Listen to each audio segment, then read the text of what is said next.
Hey everybody, what's going on? This is Matt, and today I really wanted to talk about the point of diminishing returns when you're studying and learning a language. And I think this is really important because when you put in time into learning a language, you really want every single minute that you put in to be very high quality. You want it to be very optimized, right? Because you don't want to ideally waste time learning a language, right? You don't want to just spend unnecessary time where you're not getting a lot of gains out of things. And I think for a lot of people, there's definitely room for improvement to make that quality of time that you put in a lot more effective. And really, a lot of times, it's not even about adjusting what you're doing in the process. It's just about kind of taking a step back and thinking about, should I be studying for a less period of time?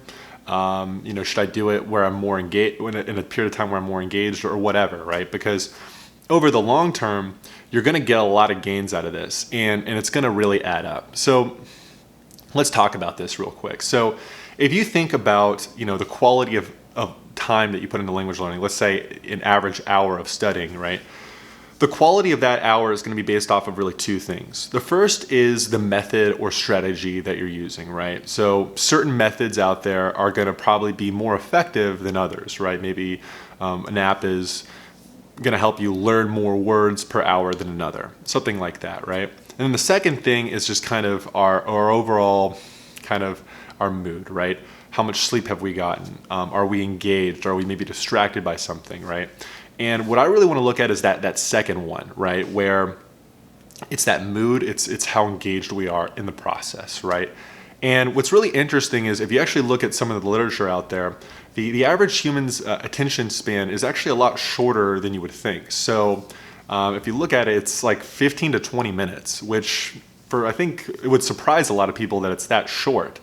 And when you think about it, for people that are going on these really big marathon study sessions, or even really not even a marathon, there could be these points where they've already reached the period of diminishing returns, and that time that they're putting in is really not helping them to get better at the language, right? They're probably getting better, but it's not very effective because they're tired or distracted. Now, I think there's a couple of ways to look at this, right? Number one, you could definitely try to just optimize for this kind of, this fact, right? Study in 15-minute increments and then take a break. Try to really be optimized with this human attention span thing. And I have done this, and I think it definitely helps. But, sometimes we want to study for 30 minutes or an hour. Maybe we're more engaged. And by no means do you have to, study in 15-minute increments. I think it's worth trying. Check it out. But there's going to be points where we want to do something a little bit different, and that's okay. That's totally okay. And a lot of these things are really going to depend on you, right? I think some people are at a different stage in the language learning process. So if you're a beginner versus kind of more advanced, and you're enjoying more engagement and content, that advanced person might get tired a lot. It might take a lot longer for him to get tired than that other person. So, another thing too is, what are you studying specifically? How are you feeling that day? There's just so many factors that go in that you're not going to get one simple answer, right? You have to be able to analyze your own situation and take inventory and see, am I really getting the most out of the time that I'm putting into the language learning process?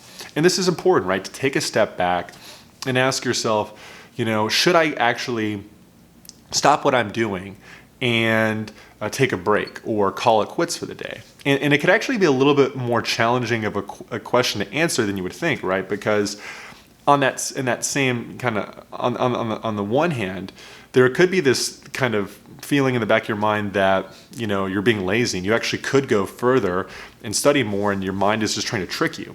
Or you could actually literally be at that point of diminishing returns where you're tired, you're very overwhelmed, and it doesn't make a lot of sense to just keep going. So you have to be very honest with yourself on whether or not you're being lazy or you should keep going.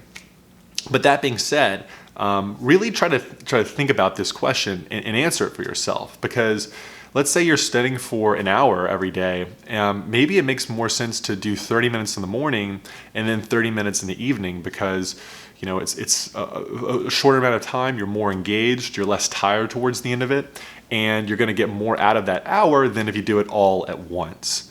right? Or maybe it's just putting in 45 minutes a day versus 2 hours, because if you're putting in 45 minutes of very high quality language learning time where you're very engaged, you're very just alert, that might be a lot better than 2 hours that are it's subpar, it's not that great, right? We're tempted to think that 2 hours is better, but really in the end of the day, what we care about is quality, right? And the quality is going to be the strategy, but also our own mind, right? Like, are we engaged? Are we tired? Are we distracted? And you have to figure out those things for yourself, but it's important to think about, right? Maybe it could be so many factors that could really be kind of affecting your mood, right? And so I think that if you take inventory on this and try to really optimize your studying routine to be more, at least aware of when you're putting in quality time and when it doesn't make sense to keep going, that's ultimately going to help you to have a higher quality just language learning process in the hour of time that you spend doing it. And it might not seem like something that's that important to do, right? Like, I'm just trying to learn a language. I'm not trying to optimize, when I'm tired and stuff. But it does matter, because language learning takes a long time. And over the long term, those small micro optimizations are going to really make the difference, right? It could mean, they really simply could mean that you're fluent in less time than if you just didn't worry about this and it took you a lot more hours, because those hours you put in were lower quality. So it does matter, right? Over the long term, it does. And that's really true with so many aspects of language learning, from your method to how engaged you are to all these things. So I think it's worth thinking about and trying to really optimize, if you can, to realize where's that point of diminishing returns for me when I'm studying, such that I can get high quality time in with the language. So that's what I had. Let me know what you think, and I will see you in the next video. Take care.